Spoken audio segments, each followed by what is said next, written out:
Kalau Anda beruntung, kantor itu mau mengerti bahwa yang namanya karyawan itu pasti punya hutang, bahkan terjerat hutang.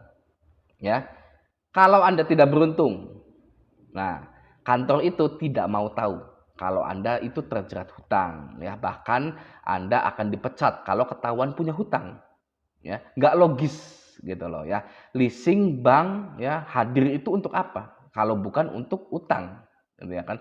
HRD perusahaan ini mengharapkan karyawannya tidak berhutang, ya nggak mungkin, ya tidak logis seperti itu. Ya coba tanya buat para HRD nih ya, coba tanya satu-satu karyawan Anda ya punya hutang tidak?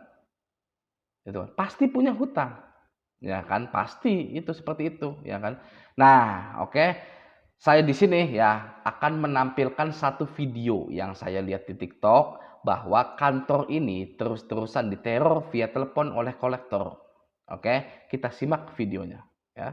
Dari Bank Mega karena debt collectionnya setiap hari, setiap detik, begini aja Bu, kita gentle aja Bu secara umum ya. Saya minta alamat kantor Ibu aja deh. Kami datangin ke sana. Saya minta alamat kantor Ibu aja deh. Atau kalau memang Ansori ada di sini silahkan datang ke kantor Ibu. Coba kantor Ibu atau agensi marketingnya. Silakan. Dia kalau dari Jakarta jangan serang terus Bu. Kita ini banyak kerjaan Bu. Bukan kerjaan Ibu aja yang lagi utang terus gitu. Nah, untuk para HRD nih ya, para kawan-kawan HRD nih ya. Zaman sekarang itu para karyawan Anda itu, ya karyawan-karyawan di kantor Anda itu memasukkan nomor telepon kantor untuk pinjam dana di pinjol. Ya. Jadi buat HRD atau karyawan yang tugasnya menerima telepon masuk, saya mempunyai beberapa tips yang bisa digunakan untuk menghindari atau meminimalisir teror telepon dari penagihan debt collector.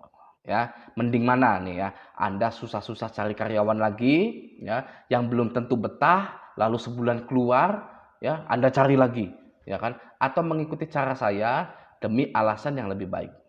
Oke, step yang pertama ya.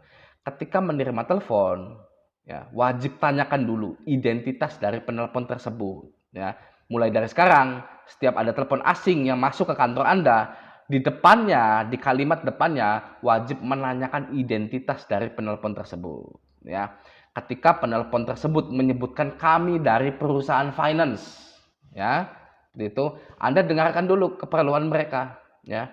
Karena pastinya tidak semua perusahaan finance menagih hutang ke karyawan Anda. Ya, ada yang promo kartu kredit, asuransi, dan lain-lain. Ya. Nah, jika perusahaan finance tersebut menanyakan seseorang di perusahaan Anda dengan tujuan untuk menagih hutang, maka Anda harus jawab yang bersangkutan tidak pernah bekerja di sini. Ya, atau sudah resign 6 bulan yang lalu. Pilih saja, mau yang mana terserah. Ya. Nah, bohong dong, ya kan? Oh, kalau seperti itu bohong dong. Nah, karena kalau penyuka drama itu selalu mengulik hal-hal moral daripada menyelesaikan masalah, ya. Begini, ya. Itu kan bohong, gitu ya. Gimana tuh? Ya kan? Ya sudah, Anda mending jujur, ya. Tapi resikonya, ya, setiap saat kantor Anda ditelepon selama 3 bulan lebih. Ya. Anda juga bisa tiba-tiba dicaci maki saat ngangkat telepon itu. Ya, Anda ngangkat telepon, ya, Anda HRD, woi anjing lu, bayar utang lu. Tup, tup. Gitu ya. Itu seperti itu. Mending Anda jujur ya, tapi resikonya setiap saat, setiap menit kantor Anda ditelepon selama 3 bulan lebih. Ya. Anda juga bisa dicaci maki saat menerima telepon tersebut. Ya. Anda dicaci maki tidak terima, lalu Anda pecat karyawan itu. Ya, pecat karyawan itu, Anda cari lagi, ya, repot lagi, belum tentu betah, ya. Bahkan kemungkinan karyawan baru itu terjerat pinjol lagi, ya. Karyawan lama Anda terjerat pinjol lagi, ya. Karyawan terbaik Anda yang salesnya atau yang marketingnya itu top-top terjerat pinjol lagi, ya. Semuanya terjerat pinjol. Kantor Anda diteror terus-menerus, ya. Maksud saya di sini adalah daripada kantor Anda ditelepon terus setiap menit selama 3 bulan ya untuk satu orang. Kalau 2 orang, 3 orang, 4 orang gimana? Ya. Mending para HRD ini langsung mencegah potensi teror itu dengan menyebutkan yang bersangkutan tidak pernah bekerja di sini. ya. Saya HRD-nya, ya. Tidak ada yang namanya Agus di kantor ini. Saya jamin beres seperti itu. Ya. Tidak ada yang pernah bekerja di sini yang namanya Agus, ya. Saya HRD-nya langsung, ya. Saya sudah ngecek tidak ada yang namanya Agus di sini, ya. Oke. Itu beres seperti itu, ya.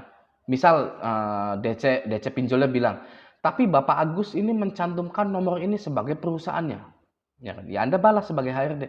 Ya perusahaan Anda, ya perusahaan kamu survei nggak ke sini, ya perusahaan pinjolnya ke sini nggak kan, ya kan. Nah itulah ya kalau gitu ya. Misalkan kartu kredit gitu ya. Kata kolektor teleponnya gitu. Waktu itu ya sebelum di ACC saya telepon ke sini, telepon ke kantor Anda dan Bapak Agus memang kerja di sini ya dan Anda yang mengaminkan itu. Ya kan? Nah, Anda bilang gimana? Iya, saya mengaminkan bahwa Bapak Agus itu bekerja di sini tapi 6 bulan yang lalu sudah resign Bapak Agus itu. Ya. Seperti itu ya kawan-kawan HRD ya. Jadi harapan saya kepada HRD itu ilmu HRD-nya bukan hanya bisa merekrut massal saja gitu ya.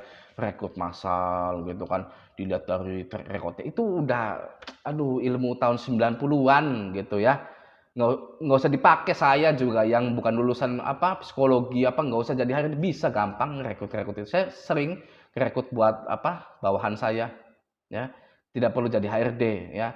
Nah, makanya zaman pinjol-pinjol sekarang, zaman fintech-fintech ini, HRD itu harus cerdas juga dalam mengkondusifkan perusahaan.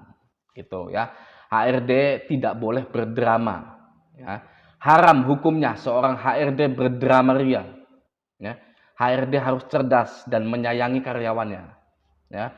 Karena hutang bank, hutang leasing, hutang pinjol itu bukan kriminal ya. Mereka itu hanya sedang butuh uang lebih saja. Oke, mungkin orang tuanya sakit ya, mungkin ada keluarganya yang sedang kena musibah. Oke ya.